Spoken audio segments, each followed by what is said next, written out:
ಅವತ್ತು ನಡೆದ ಒಂದು ಇನ್ಸಿಡೆಂಟ್ ನಾನು ಶೇರ್ ಮಾಡ್ಕೊಳ್ದೆ ಇದ್ರೆ ಹೊಸಬ್ರಿಗೆ ಸ್ಫೂರ್ತಿ ಆಗ್ಬೋದು ಅಂತ. ನಾನು ಫಸ್ಟ್ ಮುಖವಾಡ ಸಿನಿಮಾ ಮಾಡಿದಾಗ ಅದರಲ್ಲಿ ಜಯಂತಿಯವರು ಒಂದು ಲೀಡ್ ರೋಲ್ ಮಾಡಿದ್ರು.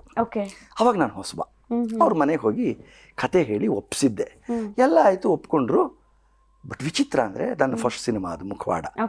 ತಾರಾ ಹೀರೋಯಿನ್ನು, ರಾಮಕೃಷ್ಣ ಹೀರೋ, ಒಂದು ಪ್ರಧಾನವಾದ ಪಾತ್ರ ಜಯಂತಿ. ಕತೆ ಎಲ್ಲ ಹೇಳಿದ್ಮೇಲೆ ಅವ್ರ ಮನೆಗೆ ನಾ ಕತೆ ಹೇಳಕ್ಕೆ ಹೋಗಿರೋದು ಸೈಕಲಲ್ಲಿ. ಆಗ ಪ್ರೊಡ್ಯೂಸರ್ಗಳು ಕಾರ್ ಗೀರೆಲ್ಲ ಕೊಟ್ಟು ಕಳಿಸೋಷ್ಟು ನಾನು ದೊಡ್ಡವನಲ್ಲ, ಪ್ರೊಡ್ಯೂಸರು ಹೊಸಬ್ರು, ಅವ್ರಿಗೂ ಗೊತ್ತಿಲ್ಲ.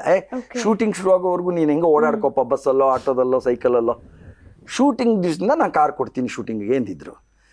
ನಾನು ಆಯಿತು ಅಂತ ಅವ್ರ ಹತ್ರ ಬಸ್ಸಿಗೆ ಆಟೋಗೆ ದುಡ್ಡು ಇಸ್ಕೊಂಡು ನಾನು ಸೈಕಲಲ್ಲಿ ಹೋಗ್ತಿದ್ದೆ. ನಂಗೆ ಸ್ವಲ್ಪ ದುಡ್ಡು ಉಳಿಯುತ್ತಲ್ಲ. ಹಾಗೆ ಜಯಂತಿ ಮನೆಗೆ ಸೈಕಲಲ್ಲಿ ಹೋಗಿದ್ದೀನಿ. ಬಟ್ ಅವ್ರ ಮನೆ ಮುಂದೆ ನಿಲ್ಸಕ್ಕೆ ಸ್ವಲ್ಪ ಧೈರ್ಯ ಬರಲಿಲ್ಲ. ಬೈ ಚಾನ್ಸ್ ಆಕೆ ಏನಾದ್ರು ಸೈಕಲ್ ನೋಡ್ಬಿಟ್ರೆ ನಾನು ಪಿಕ್ಚರ್ ಮಾಡೋದು ನಂಬಲ್ಲ ಅವರು. ಆಕೆ ಚತುರ್ಭಾಷಾ ಅಂತ ಇರ್ತಾಳೆ. ಅದಕ್ಕೆ ಅವ್ರ ಮನೆ ಮುಂದ್ಗಡೆ ರಸ್ತೆಯನ್ನೆಲ್ಲ ಒಂದು ಕಡೆ ಸೈಕಲ್ ನಿಲ್ಲಿಸಿ ಆಮೇಲೆ ಸ್ಟೈಲಾಗಿ ಕೂಲಿಂಗ್ ಗ್ಲಾಸ್ ಅವ್ರ ಮನೆಗೆ ಹೋದೆ. ಸತ್ಯನಾರಾಯಣ ಪೂಜೆನೇನೋ ಇತ್ತವತ್ತು. ಎಲ್ಲ ಕತೆ ಎಲ್ಲ ಹೇಳ, ಚೆನ್ನಾಗಿ ಮಾಡಿದ್ಯಪ್ಪ, ವೆರಿ ಗುಡ್. ಏನು ಪ್ರೊಡ್ಯೂಸರ್ ಚಿತ್ರ ಮಾಡ್ತಾರಾ? ಓಕೆ ಮಾಡ್ತಾರೆ ಮೇಡಮ್. ಎಷ್ಟು ಕೊಡ್ತಾರೆ ಪೇಮೆಂಟ್? ಏನೋ ಒಂದೆಲ್ಲ ಹೇಳಿದೆ. ಆಯ್ತಪ್ಪ, ಕತೆ ಇಷ್ಟ ಆಯಿತು, ನಾ ಮಾಡ್ತೀನಿ, ಹೋಗಿ ಬಾ, ನಂಗೆ ನಾಳಿದ್ದೆಲ್ಲ ಅಡ್ವಾನ್ಸ್ ತರಿಸ್ಕೊಟ್ಬಿಡು. ಆಯಿತು. ನಮ್ಮ ಡ್ರೈವರ್ಗೆ ಹೇಳಿ ಡ್ರಾಪ್ ಮಾಡಿಸ್ಲಾ. ಯಾಕೆ ನಾವು ಇದ್ದಿದ್ದು ಆರ್ ಟಿ ನಗರಲ್ಲಿ. ಅವಾಗ ಆರ್ ಟಿ ನಗರಲ್ಲಿ ಇಂಟೀರಿಯರ್ ಬಸ್ಗಳೆಲ್ಲ ಇರಲಿಲ್ಲ. ನೀವು ಆಟೋ ಹಿಡಿಬೇಕು ಅಂದ್ರೆ you should go to the main road.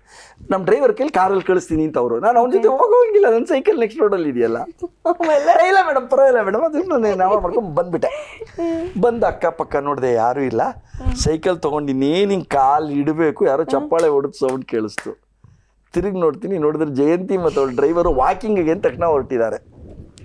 ನಾನು ಹಿಂಗೆ ಬಂದೆ, ಹೊರಗೆ ಒಂದು ರೌಂಡ್ ಹಾಕೋಣ ಅಂದ್ರೆ ಅವ್ರು, ನಾನು ಅಲ್ಲ ಇದು ನಮ್ಮ ಮನೆ ಸೈಕಲ್ ಇದೇನು ನಿಂದು ಕತೆ ಅಂತ ಮೇಡಮ್ ಸ್ವಲ್ಪ ಕನ್ಫ್ಯೂಸ್ ಆದ್ರು. ಯಾಕಂದ್ರೆ ಅವ್ರ ಮನೆ ಮುಂದೆ ಬೇರೆ ನಿಲ್ಸಿಲ್ಲ ನಾನು. ಮೇಡಮ್ ಅದೇ ಅದು ನಾನು ಒಂಥರ ವೀಕ್ ಆಗ್ಬಿಟ್ಟೆ ಸೈಕಾಲಜಿಕಲಿ.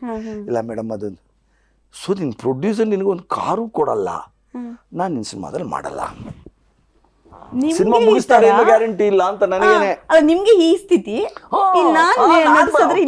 ಪಂಚಭಾಷಾ ನಟಿ ನಾನು ನಾಗರಾವ್ನಲ್ಲಿ ಒನಕೆ ಓಬವ್ವ ನಾನು. ನೀನು ಹೋಗಿ ನಾನು ತಗೊಂಡೋಗಿಯೋ ನನಗೆ ಏನು ಮಾಡ್ಬೇಕು ನಾನು? ಇಲ್ಲ ಮೇಡಮ್ ಹಂಗೆ ಮಾಡಿ ಹಿಂಗೆ ಮಾಡಿ, ಇಲ್ಲ ನಾನು ಆ್ಯಕ್ಟ್ ಮಾಡಲ್ಲ ಅಂದ್ಬಿಟ್ಟು ಭಾಳ ಮನ್ಸಿಗೆ ಕಷ್ಟ ಆಗ್ಬಿಡ್ತು. ಅಲ್ಲಿಂದ ಹೊರಟ್ಬಿಟ್ಟೆ ನಾನು.